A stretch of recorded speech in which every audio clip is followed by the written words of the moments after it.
Hi, I'm Kim Neely, and this is the Trauma Informed SLP. It is a podcast where we learn how to promote safety and empowerment to build resiliency in everyone we know, including ourselves. I think I said empowerment okay. Did empowerment come out okay? I feel like I said it kind of weird. Anyway. And just so you know, most of what I am telling you is coming from the book called Trauma and Recovery by Judith Lewis Herman.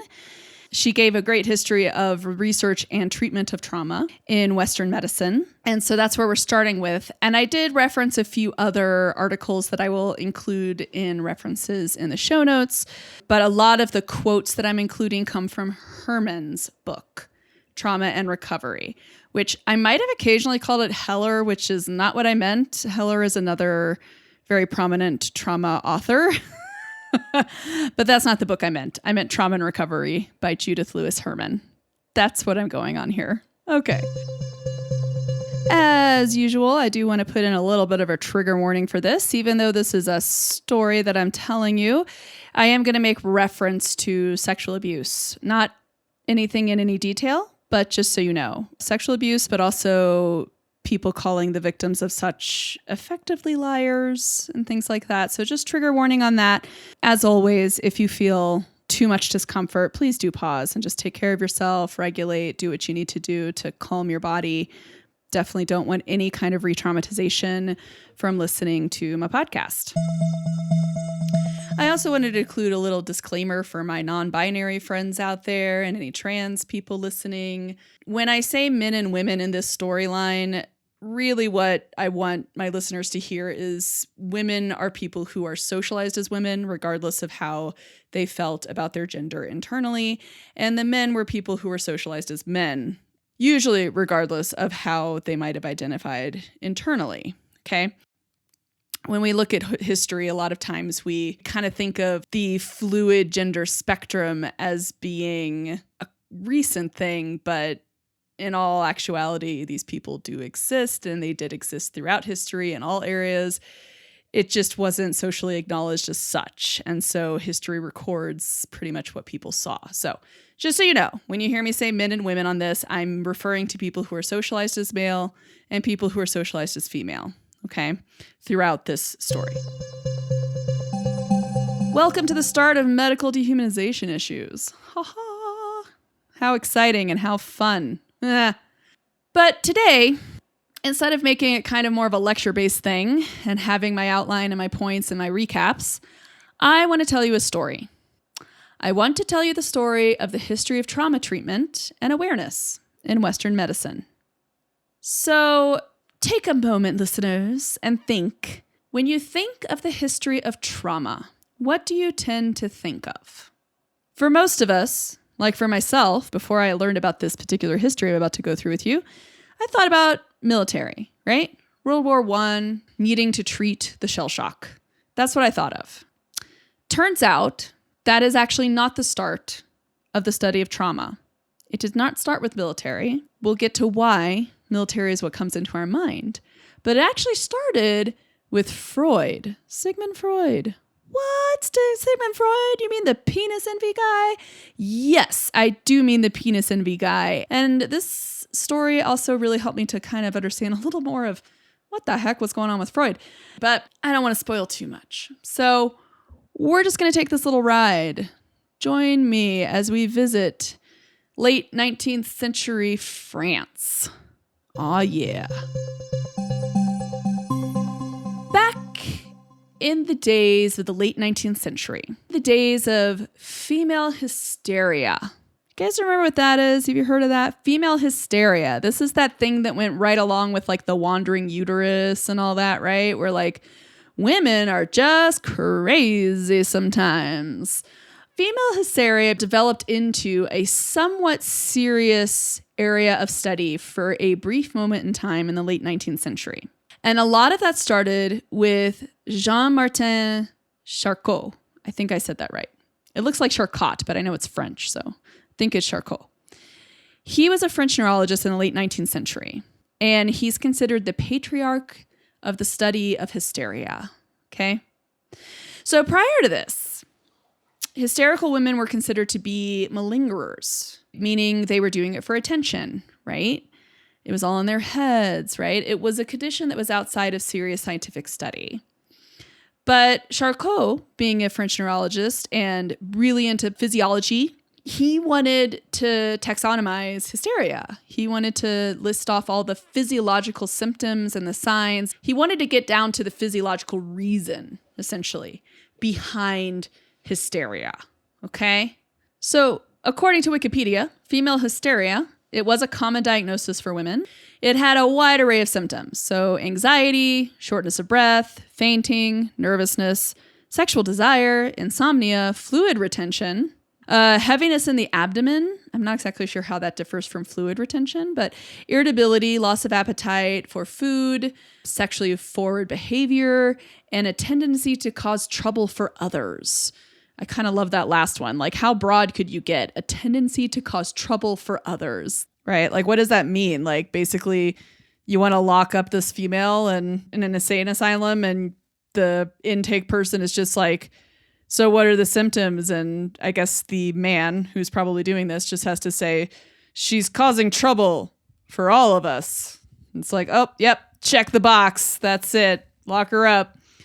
Also, I mean, it so connects to like modern day rhetoric too, where it's like, these people are troublesome. That's it. They don't deserve to be treated with any kind of justice or respect or anything like that, right? Okay, anyway, that's a side note. Anyway. But yeah, those were the symptoms of hysteria that you just had to meet in order to be locked away in a hospital, like the one where Charcot did his experiments. And prior to Charcot, it was not considered a serious study, but Charcot is like really into physiology, okay, guys? He wants to figure out the physiological symptoms and the signs. He wants to get at the root of the physiological cause that women are having this hysteria, okay? So he performed experiments at this really big hospital. I'm going to butcher it, pronunciation-wise, but Salpêtrière, oh my gosh, I don't know, guys. Anyway, it's this really big hospital that treated beggars and prostitutes, and they also had the insane of Paris who were locked up there. The main key to remember about this hospital is the beggars, prostitutes, like the lower class people were usually put there, okay? But this is where Charcot did a lot of his experiments. He called this hysteria the Great Neurosis, okay? And he wanted to focus on the symptoms that really resembled neurological damage because he's a neurologist, right? So he focused on motor paralysis, sensory loss, any sort of convulsions they're having, any amnesia they might be having, right? And he would give these Tuesday lectures. So this would involve high society people, authors, doctors, actors, actresses, like probably some of the wealthy aristocrats and such, coming to this hospital and watching him perform live demonstrations of hysteria from the women he was treating. So essentially they pull a woman out into this room, into this lecture space, and they kind of poke and prod her to elicit reactions, hysterical reactions in them, so that the audience could witness the symptoms and then learn about whatever Charcot happened to want to tell them about what he's discovered about these symptoms, okay? He did this a lot by putting the women in a hypnotic trance, and then he wanted to demonstrate hysterical attacks when they were in this trance, okay? So I'm going to read through the excerpt that Herman included in her book, in Trauma and Recovery. This was an account of one of his Tuesday lectures where a young woman in a hypnotic trance was being used to demonstrate a convulsive hysterical attack. Convulsive, almost like seizure-like, essentially. That's the behavior they felt they were seeing with these women when they would do this. So this woman's in this trance or in some kind of semi-conscious state, okay? And Charcot says, "Let us press again on the hysterogenic point." The note says, "A male intern touches the patient in the ovarian region." Charcot says, "Here we go again. Occasionally subjects even bite their tongues, but this would be rare. Look at the arched back, which is so well described in textbooks. The patient calls out, 'Mother, I am frightened.' Charcot says, note the emotional outburst. If we let things go unabated, we will soon return to the epileptoid behavior. A side note says the patient cries again, oh mother. Charcot says, again, note these screams. You could say it's a lot of noise over nothing. So this is modern day feminist Kim stepping in here, but a lot of noise over nothing? Really? Really, my guy? Like that's what you're going with? I don't know, man. If it was me and I was in a room full of a bunch of strangers, likely wealthier than I ever was in my life, being put in some sort of trance or semi-conscious state, basically, and then poked and prodded by strange dudes in my lower abdomen, I probably would be vocalizing as well. I don't think it's a lot of vocalizations over nothing, you know? I don't know. I feel like Charcot maybe should have put himself in that position and seen if it really was vocalizations over nothing. I would love to have seen him go through the exact same thing. Like, honestly, my dude, come on. I take some pretty big issue with your interpretation of the data. You know what I'm saying? So Charcot is doing his utmost best to be incredibly objective here, right? He talks about the subjects as subjects. He talked about their speech as vocalizations or outbursts. He didn't really care about the words they have to say because he was just looking at the physical signs of their attacks, right? And what was happening with this. It doesn't sound very nice. I would not have liked to have been a low-class woman in Paris, locked away in a hospital, being poked and prodded at a public lecture in front of a bunch of rich people. But that's what he did.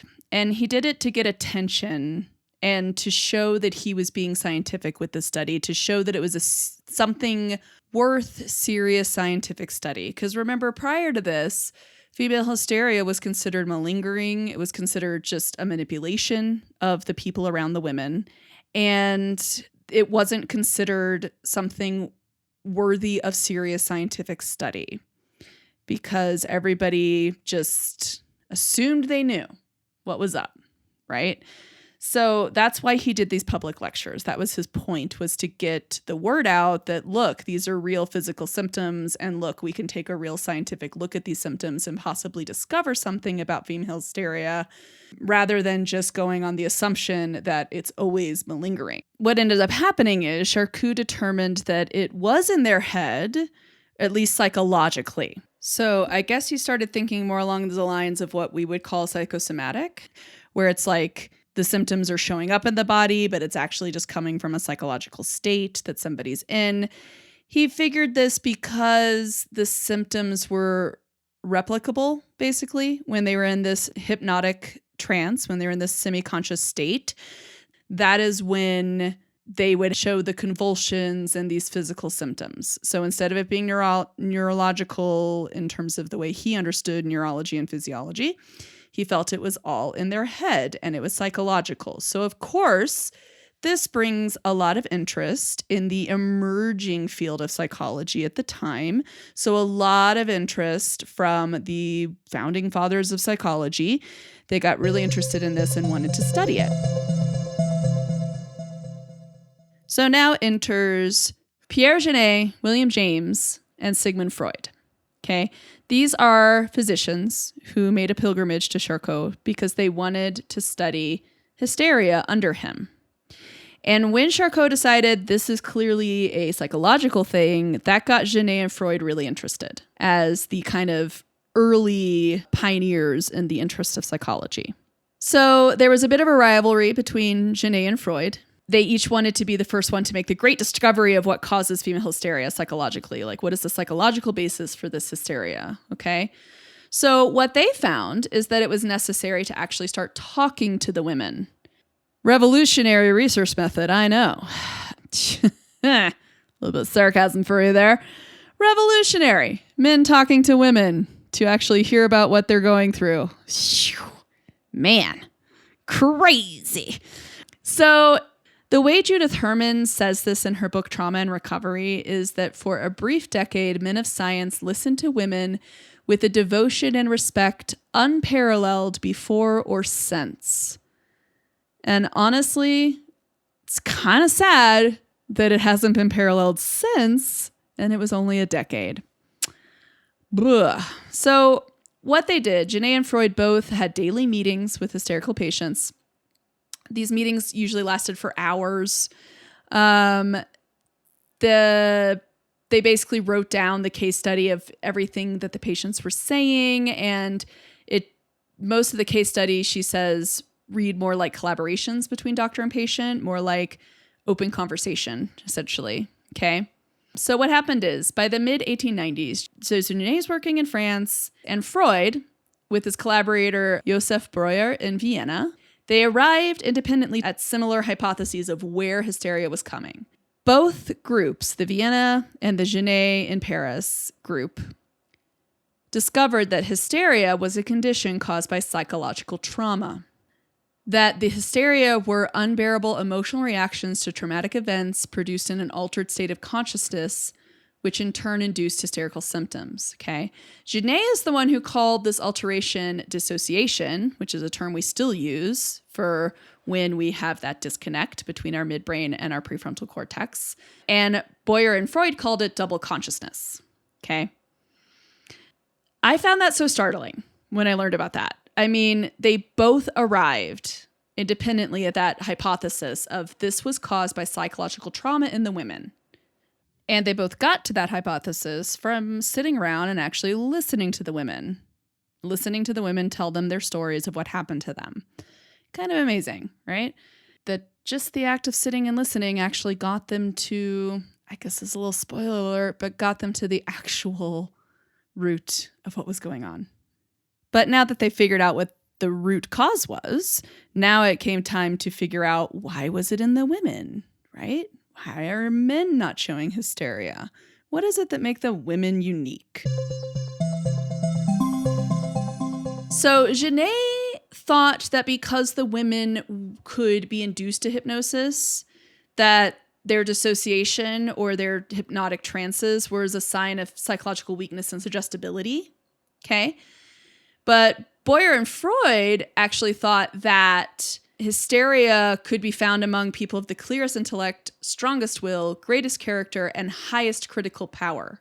Okay, so Genet is like, well, the reason they're having this hysteria is because they were suggestive and weak. And Breuer and Freud are like, no, this isn't suggestive and weak.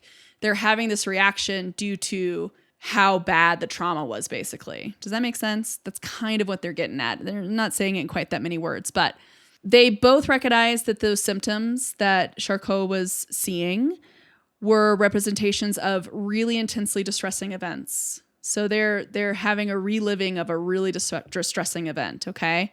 And they also found that the women could have some relief from their hysterical symptoms when those traumatic memories they had were recovered and put into words, okay? Which is the basis of how they came up with psychotherapy, with talk therapy. You know what I mean? So this is where essentially Freud and Genet both came up with that idea of let's talk through things with people and put it into words, and now they feel a little better about it, okay?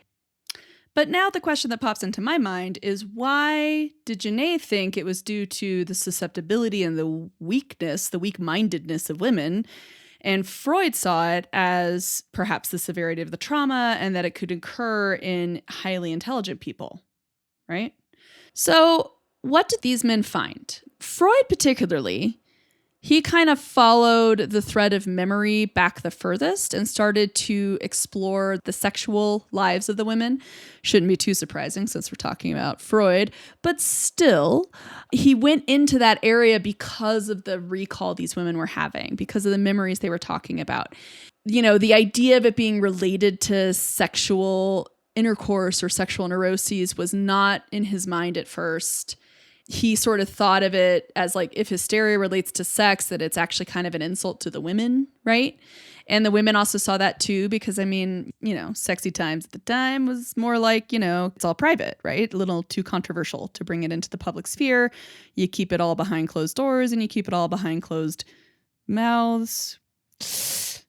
Yeah, I'm going to leave that analogy there. That could get off the rails really fast. So I love how Herman says this, where she's talking about Freud's empathy toward these women and his early writings on hysteria. And she says, his case histories reveal a man possessed of such passionate curiosity that he was willing to overcome his own defensiveness and willing to listen. What he heard was appalling. Repeatedly, his patients told him of sexual assault, abuse, and incest.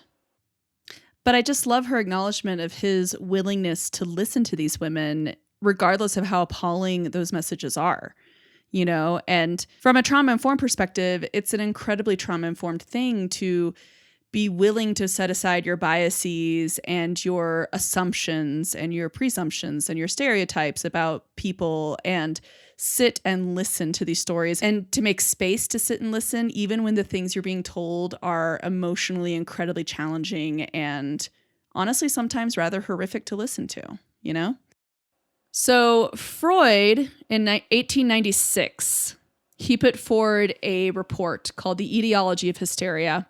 It was a report on 18 case studies, and he made a very dramatic claim, but he believed he found the actual source of the hysterical symptoms.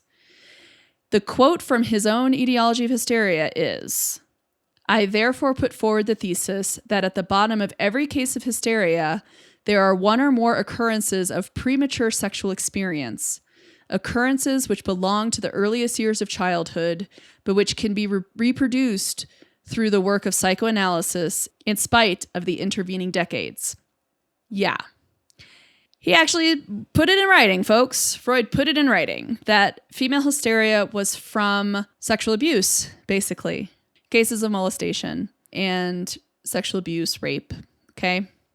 Heller continues to say, a century later, this paper still rivals contemporary clinical descriptions of the effects of childhood sexual abuse. It is a brilliant, compassionate, eloquently argued, closely reasoned document. Its triumphant title and exultant tone suggest that Freud viewed his contribution as the crowning achievement in the field.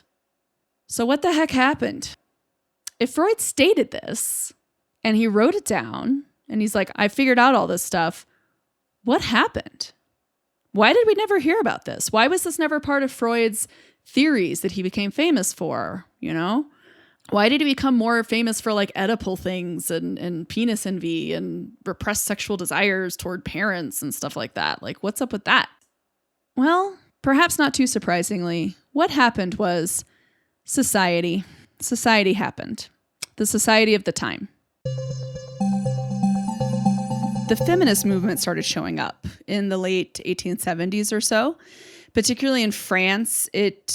Women got very assertive on behalf of trying to gain their own equal rights to men.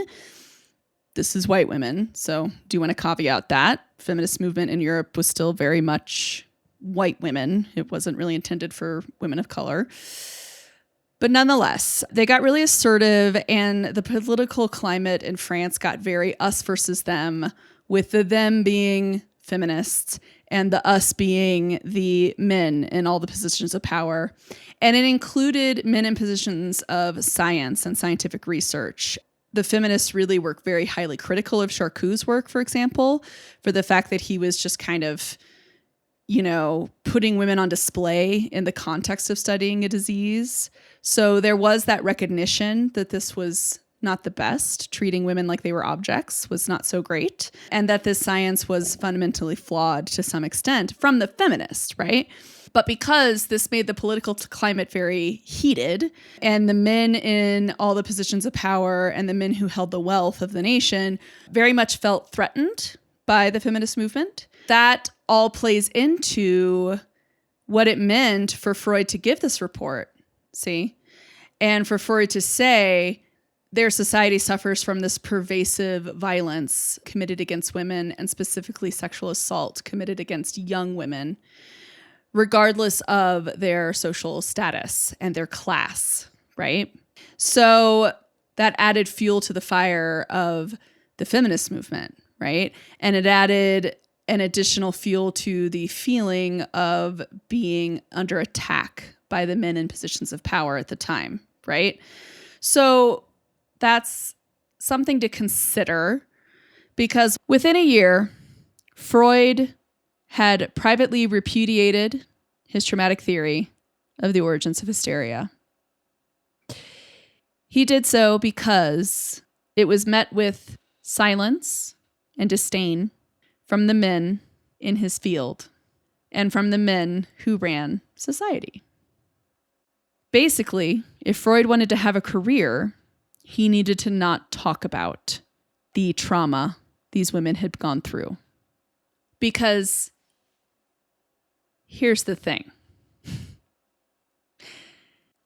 As Heller says, hysteria was so common among women that if his patients' stories were true, and if his theory were correct, he would be forced to conclude that what he called perverted acts against children were endemic, not only among the proletariat of Paris, where he had first studied hysteria, but also among the respectable bourgeois families of Vienna, where he had established his practice.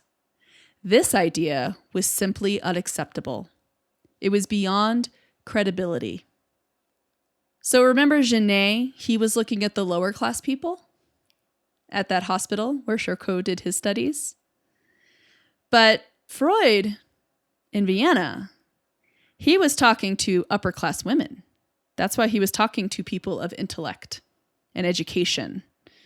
That's probably why he came up with the idea that, oh no, this could occur in people even if they have clarity of mind and high intellect and high education. Because he was studying among very privileged women who were very wealthy, who came from essentially the best families of Vienna. And they told him about molestation, about being traded around to their father's friends as a favor. He heard that stuff and he wrote it down, and then he presented it like, I found the answer. And then the men said, no, you didn't. You definitely didn't find the answer. And I mean, I can only assume how many of the men who heard or read his record were the same men that the women were talking about. So given that if Freud kept talking about this, it was made very clear he would never be heard from again. He would not have a career. He would not be able to write about medical stuff. He would not have a name. He stopped listening to his female patients. He entered into kind of a more combatant relationship with one of his last cases, the case of Dora. This is where Dora explained that she was used as a pawn in her father's sexual intrigues and offered her to his friends as a sexual toy. And Freud refused to validate that. Freud wanted to explore more her feelings of pleasure from it, her erotic excitement at it. So this is where he started to come up with the idea that maybe all the stuff she's talking about wasn't actually real, that it was actually a fantasy, that it came from some sort of desire she had toward her father and her father's friends.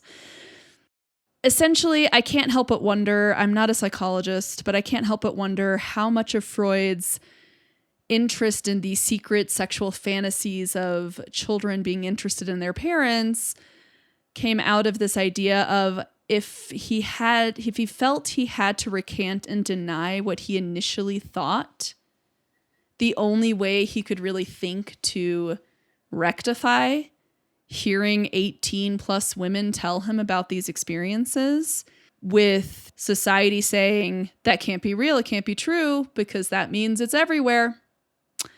I could only think that he had to tell himself they were fantasies.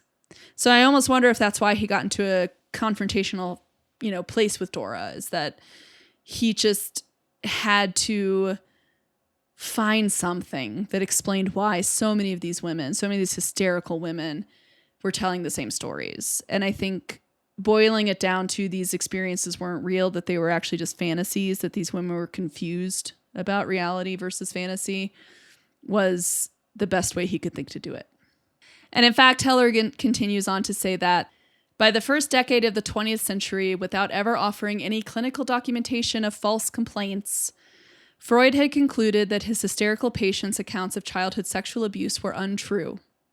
I was at last obligated to recognize that these scenes of seduction had never taken place, and that they were only fantasies which my patients had made up.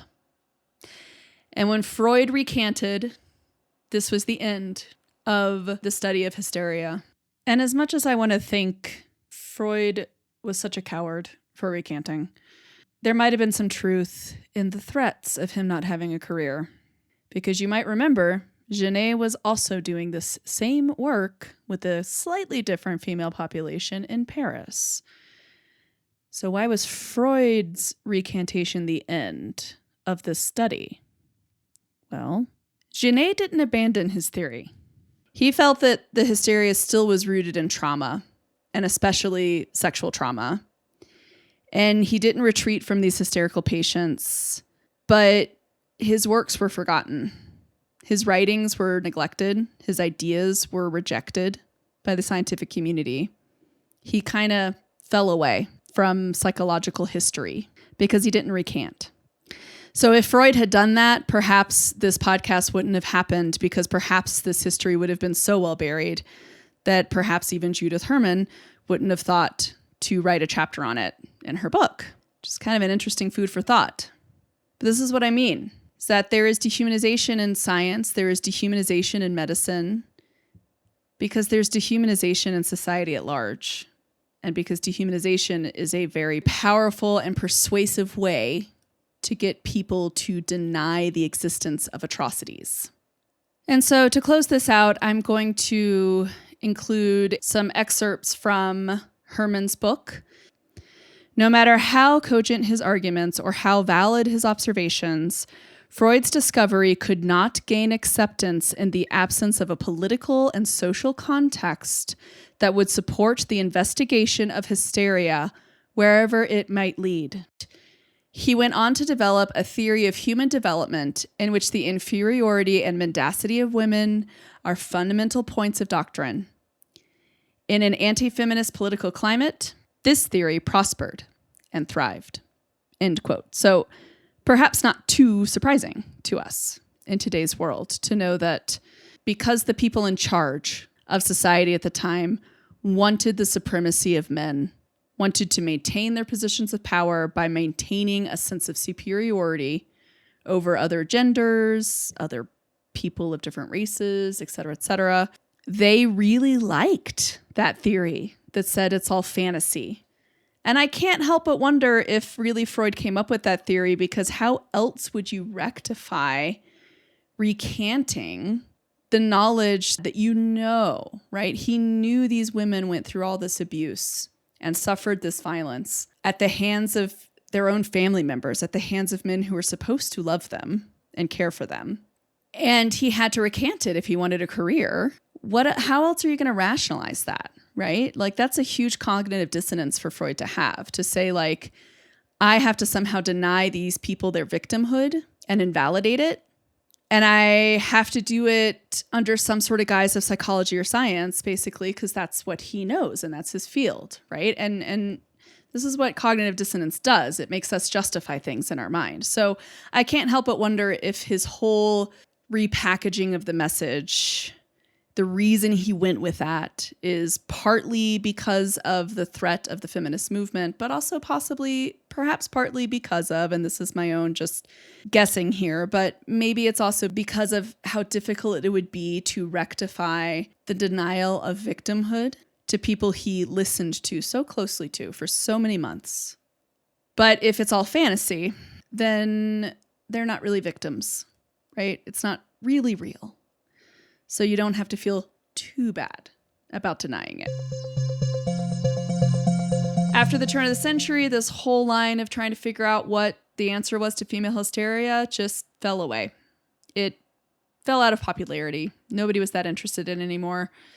And hypnosis and altered states of consciousness were relegated to, like, the occult, right? To the study of supernatural stuff. So psychological trauma study just kind of came to a halt.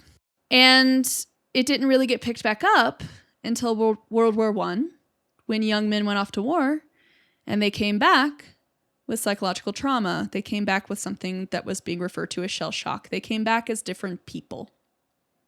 That's when the study of trauma reemerged.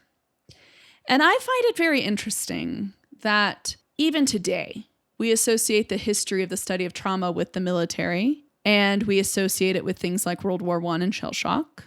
And we'd still talk about PTSD with a really strong emphasis on military personnel. Not that they don't have it. I'm not saying they don't. And I'm not saying it's not a very serious thing. And it's good that we studied it. And it's good that we know things about it.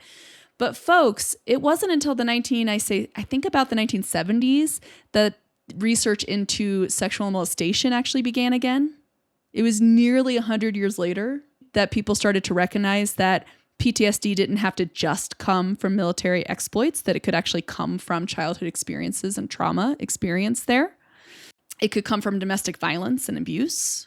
That's where we started to think about that actually again. It wasn't until a good nearly 100 years later.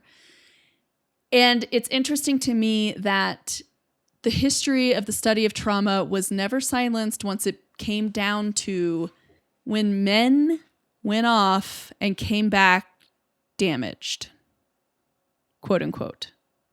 Not that I mean that I think they're really damaged, but that's the way they were seen when they came back. What I think is very interesting is that essentially you take a white male at the pinnacle of society and you send him off to war and he comes back different and he comes back disabled, mentally, crippled by these memories and these emotional outbursts. And people suddenly go, oh no, a pinnacle of society has had something happen to them. Whereas with women at the time, women weren't fully human, really, were we, in the 19th century? We weren't allowed to own land most of the time, unless there was like some aristocratic loophole. Women's property became property of her husband, et cetera, et cetera. So perhaps not too surprising, but very disheartening that when trauma is initially discovered in a minority group, it gets shushed because the trauma was coming from the people who were in power. But when the trauma affected the people of the class and of the race, of the majority group, of the people in power, that's when the research stuck. That's when it became a very serious thing we needed to look into. How interesting. How very, very interesting. But being that we are a field that is primarily female, or at least identifying as female, although we don't quite have the research yet. We don't quite have the stats for how many non-binary folks we have in our field. But thanks to LAGASP, I believe we're going to be getting that data at the next census. Yay! But considering that as the last census that ASHA took, we are still 97% female, I thought this whole history of female hysteria is an interesting way to introduce this idea of dehumanization in medicine and what it can mean when we're a little too excited about objectivity. Because Charcot, like I said, he was very objective. He was so objective, he wasn't even going to have the women's words sway him. He wanted to keep his science pure. And once the science got down to let's actually listen to them and observe, and when a determination was made based off of listening, when that determination threatened society at the time and threatened those in a position of power, it was squashed. Because that's the power of the hierarchical structures of society. And that's the power of the people at the peak of that structure to dehumanize the people underneath it, on the lower rungs of society. It's very easy to dismiss what they say because, well, do we really have to believe them? I mean, they're not exactly educated, right? We can always come up with something. We can always come up with some reason that, maybe listening to the people who are actually part of that group isn't the best choice. We can't really believe what they have to say, right? Because they're biased. They're looking out for their own interests. And it's like, well, yeah, of course they're looking out for their interests. And of course, they're biased in the direction of their own interests, in what would be good and healthy for them, right? And it's funny how we think, well, if we listen to what they have to say, we're listening to their bias. And it's like, man, we're all bringing bias in. We all got it. We're all bringing it into all of these discussions all the time. But the power of dehumanization and the power of trying to keep things objective and scientific, sometimes that provides the power to not listen.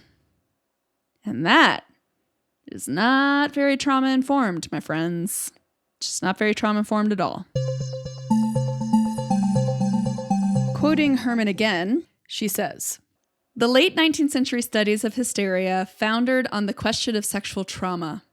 At the time of these investigations, there was no awareness that violence is a routine part of women's sexual and domestic lives. Freud glimpsed this truth and retreated in horror. For most of the 20th century, it was the study of combat veterans that led to the development of a body of knowledge about traumatic disorders. Not until the women's liberation movement of the 1970s was it recognized that the most common post-traumatic disorders are those not of men in war, but of women in civilian life. And this also relates more to another thing Herman states, which is psychological trauma is an affliction of the powerless. At the moment of trauma, the victim is rendered helpless by overwhelming force. When the force is that of nature, we speak of disasters. When the force is that of other human beings, we speak of atrocities. Traumatic events overwhelm the ordinary systems of care that give people a sense of control, connection, and meaning. This is why I say at its core, trauma-informed care is all about safety and empowerment. Because without access to physical, emotional, and psychological safety and some level of personal empowerment, you can't really develop resiliency, not true resiliency, right? And because of that hierarchical society, that white supremacy culture that we live in, as I discussed on my last episode, we have this really huge tendency to de-emphasize the voices of people we consider less. So if you're not somebody at the top of our societal hierarchy, if you're not considered good enough or superior enough to have all the resources and to have all the power, you'll likely experience some level of marginalization, or to feel like you don't have the power to say no, or to feel like you have some internalized sense of shame for who you are, right? But if you're a little bit higher than another person, the issue with this whole hierarchy, right, is that if you have a position that's a little bit more powerful than somebody else, you do also fall into the tendency to dismiss or minimize the voices of the people beneath you, which is the whole issue with societal privilege, implicit bias, implicit racism, and just general casual dehumanization, but also how dehumanization feeds into medicine and treatment plans and data and research. This is how this all sort of folds together. And I'm speaking particularly when we think about currently, for example, with the neurodiversity movement, right? There's still this whole should it be compliance-based? Should it be behavioral first, or regulation, or trauma-informed? Like, what is a trauma-informed way of doing neurodiversity? Is to be neuroaffirming. Neuroaffirming is trauma-informed. Strengths-based approach is trauma-informed, for sure. But my main thing is that it's not just for neurodiversity, right? It's not just for the neurodivergent movement. It's for whatever group comes out of the woodwork and says, hey, this treatment hurts us. Treating us in this way, doing these things with us is traumatizing to us.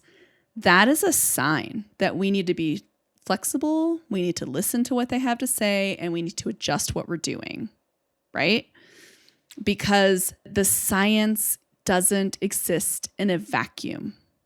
Another quote I want to use here to emphasize that is by Aubrey Gordon from the podcast Maintenance Phase, which I absolutely adore. I'm not affiliated with them, but I love Maintenance Phase. And it's from the Zombie Statistics episode. So what she says here is, what the research shows and what the lived experience of marginalized people shows is that our understandings of health are a direct result of those institutional, cultural, and political factors. That it is a pretty straight line between what our institutions decide to do and the health outcomes of any given population. And it's so frustrating to have so many conversations about this stuff that are like, no, I just want to talk about the science. And it's like, buddy, you can't talk about the science without talking about the bias that is baked into the science. It's by Aubrey Gordon, once again, Maintenance Phase. Great podcast. But that's what I'm saying.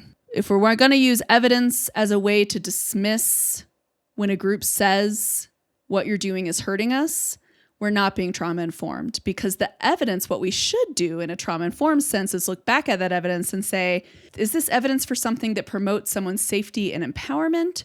Or is this something that doesn't really consider that doesn't consider an individual's safety or empowerment at all, or a group's safety or empowerment? Yeah?